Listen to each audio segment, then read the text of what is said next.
नमस्कार मित्रों, राजकीय महाविद्यालय बनेड़ा भीलवाड़ा में आपका स्वागत है। आज हम चर्चा करेंगे पृथ्वी की उत्पत्ति से संबंधित। आज आपको मैं कुछ महत्वपूर्ण बातें समझाने का प्रयास करूंगा। जैसा कि मैं आपको बताऊं कि भौतिक भूगोल में पृथ्वी की उत्पत्ति से संबंधित जो विचार हैं उनमें काफ़ी अधिक विभिन्नताएं देखने को मिलती हैं, क्योंकि पृथ्वी की उत्पत्ति कैसे हुई इसके विषय में सभी वैज्ञानिक एक मत नहीं हो पाए। हालांकि वर्तमान में जो बिग बैंग सिद्धांत या महाविस्फोटक थ्योरी है उसको सर्वमान्य सिद्धांत के रूप में माना गया है, स्वीकार किया गया है, लेकिन फिर भी हम बेसिक रूप से एक बार इसको देखने का प्रयास करते हैं कि मानव मन में ये बात आना बड़ा स्वाभाविक है कि हम जिस पृथ्वी पर निवास कर रहे हैं, हमारे भूगोल का जो आधार है उसकी उत्पत्ति कैसे हुई।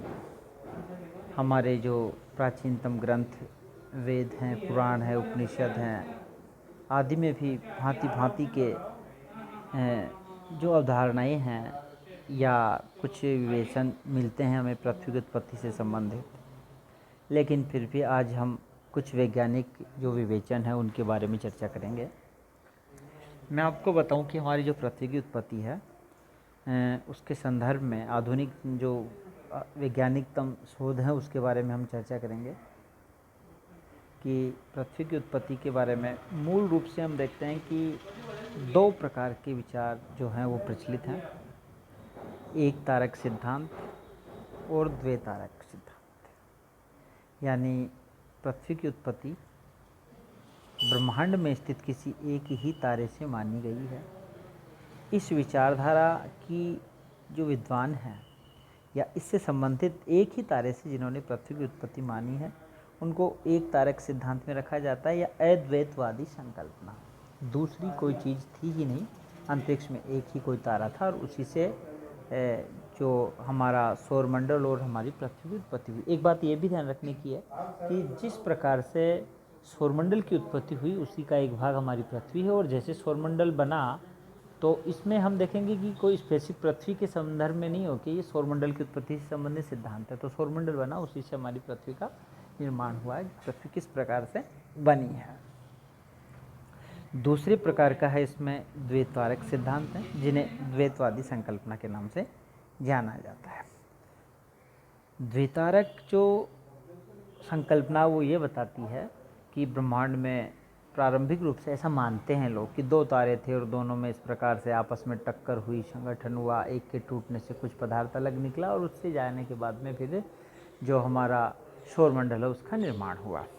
अब हम पहले जो जिक्र करेंगे वे एक तारे के सिद्धांत या अद्वैतवादी जो हैं उसके बारे में करेंगे। सबसे पहले जो इसमें महत्वपूर्ण है, काफ़ी कुछ इसमें लंबी चौड़ी है लेकिन मोटे रूप से हम जो जिक्र करेंगे वो एक तारक में है इमैनुअल कांट का गैसियस हाइपोथेसिस है, जो 1755 में इन्होंने दिया था।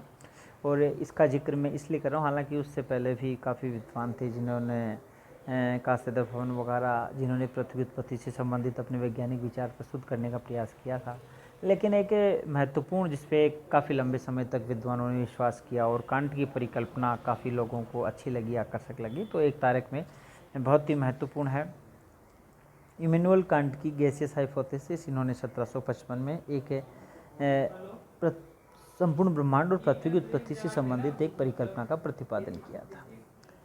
कांट ये बताते हैं कि ब्रह्मांड में सर्वप्रथम एक अलौकिक आद्य शक्ति जो थी उससे निर्मित एक पिंड होता है, और ये जो आद्य पदार्थ थे गैसियस हाइपोथेसिस में, मतलब एक पिंड का मतलब छोटे छोटे पार्टिकल, गैसियस हाइपोथेसिस इन्होंने जो बताया उसमें आद्य पदार्थों की ये कण ठंडे और स्थिर होते हैं। अर्थात इमैनुअल कांट नाम के विद्वान ने बताया कि ब्रह्मांड में सबसे पहले केवल एक ही तारा था, उसके चारों ओर एक बड़ा गैस के बादल थे जिसमें असंख्य धूल कण, धुआं कण, काफ़ी अधिक पार्टिकल थे।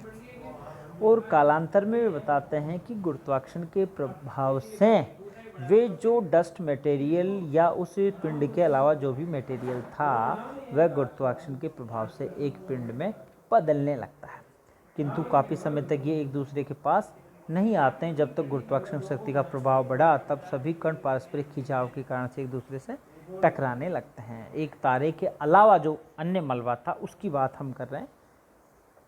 परिणाम स्वरूप सभी आद्य पदार्थ जो होते हैं, आद्य पदार्थ का मतलब उस एक तारे के अलावा जो भी कुछ ब्रह्मांड में अद्भुत था मटेरियल, उसकी बात है। आद्य पदार्थ तप्त गैस के रूप में बदलकर तेजी से गतिमान हो गए। फलतः गैस राशि उत्पन्न हुई जो कालांतर में नीहारिका में परिवर्तित हो गई। आद्य पदार्थों के कण तप्त गैस बनकर हल्के हो गए, जिससे उनके चक्कर लगाने की गति निरंतर तेज हो गई।